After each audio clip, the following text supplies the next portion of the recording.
Quick rental প্রকল্প পরিচালনায় মন্ত্রীর একক ক্ষমতা এবং এ বিষয়ে আদালতে প্রশ্ন তুলতে না পারা সংক্রান্ত বিদ্যুৎ ও জ্বালানির দ্রুত সরবরাহ বৃদ্ধি আইনের দুটি ধারা কেন অবৈধ ঘোষণা করা হবে না তা জানতে চেয়ে রুল জারি করেছেন হাইকোর্ট।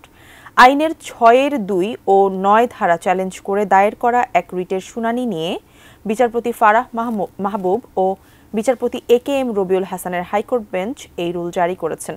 জনস্বার্থে সুপ্রিম কোর্টের আইনজীবী ডক্টর শাহদিন মালিক ও তায়েব উল ইসলাম সৌরভ বিদ্যুৎ ও জ্বালানির দ্রুত সরবরাহ বৃদ্ধি বিশেষ বিধান এর ৬-২ ও ৯ ধারা অসাংবিধানিক দাবি করে আজ এই রিটটি দায়ের করেন। এই রিটে মন্ত্রীর পছন্দের ব্যক্তিকে আইন অনুযায়ী কুইক রেন্টালের কাজ দেওয়ার বৈধতাও চ্যালেঞ্জ করা হয়।